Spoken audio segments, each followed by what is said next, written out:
The Vivo X50 is very similar to the X50 Pro except for three major differences. Number one, it doesn't have that gimbal camera system. Number two, it doesn't have a 5G SoC. And the third one, which is actually a good one, it costs around 15,000 rupees lesser than the X50 Pro. It's time to see if the Vivo X50 makes a good mid-tier phone that you should consider. Hi, I'm Royden and you're watching Gadgets 360 and this is my review of the Vivo X50. Now before we go ahead, don't forget to subscribe to our channel if you haven't already and also hit that bell icon so you're the first to know whenever we have a new video.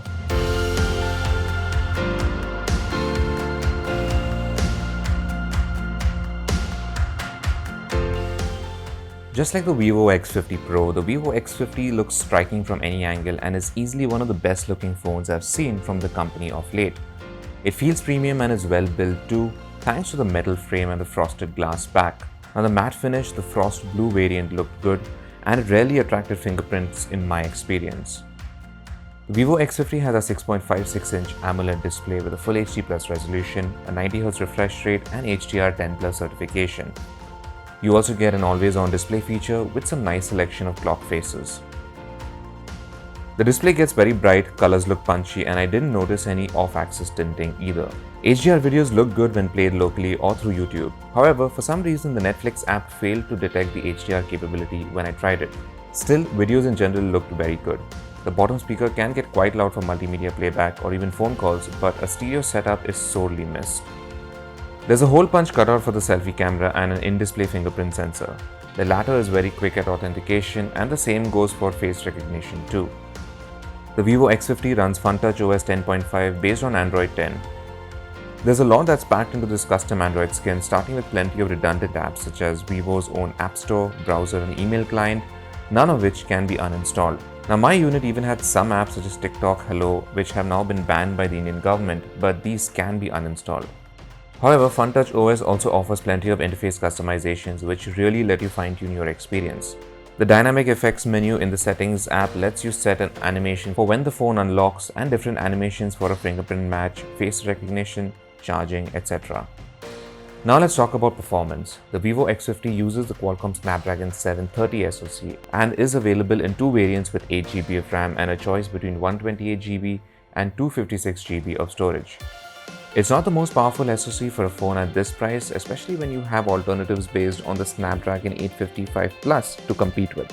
I've been using the base variant of the X50 for about a week and so far performance has been nothing but great. Unlocking the phone is quick and seamless, the interface is always snappy thanks to the high refresh rate screen, and multitasking isn't a problem. I found gaming performance to be pretty solid too. There was minimal heating even when playing heavy titles such as PUBG Mobile. I found the battery life on the Vivo X50 to be more than satisfactory. With some light gaming and camera usage, I was easily getting about a day and a half to even up to 2 days at times on a single charge. This reduced when I was testing the cameras heavily, but even so I was easily making it through a day with enough of charge left over for the next. The 4200 mAh battery capacity ran for a good 15 hours and 42 minutes in our HD video loop test. The bundle charger supports Vivo's 33-watt flash charge technology, which was able to charge the X50's battery fully in under an hour.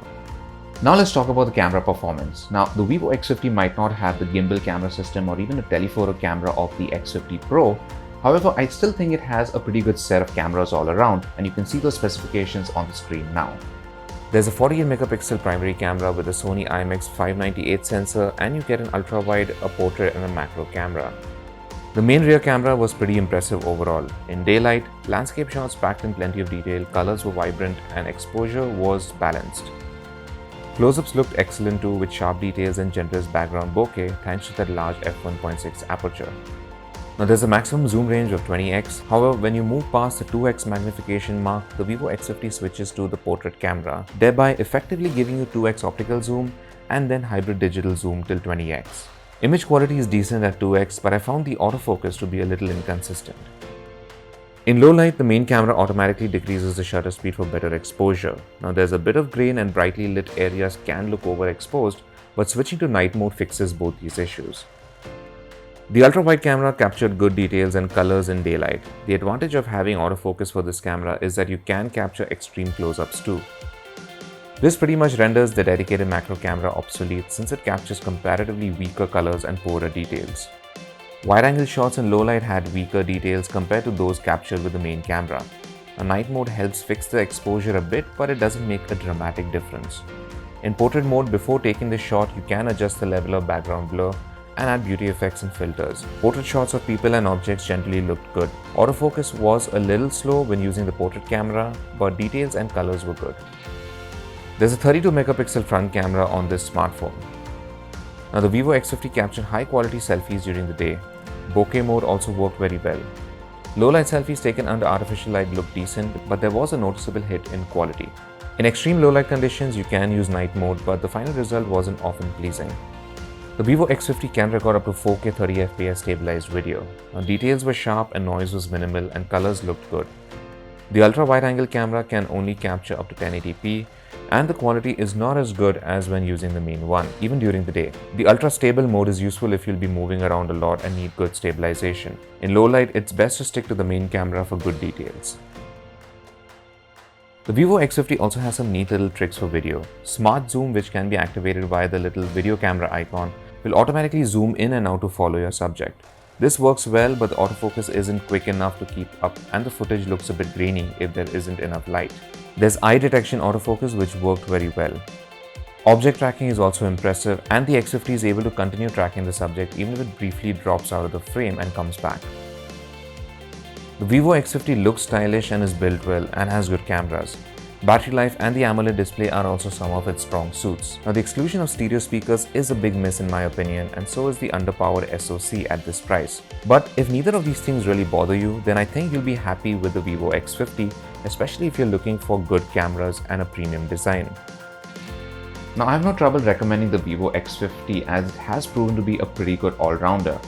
However, keep in mind that at nearly 35,000 rupees, you do get much more powerful smartphones with flagship level SoCs such as the Realme X2 Pro and even the OnePlus 7T. Now while this shouldn't hamper day-to-day performance, it could prevent certain high-end games from running at their full potential. So that's it for my review of the Vivo X50. Let me know what you think about it in the comments below. And as always, for all things tech, log on to gadgets360.com.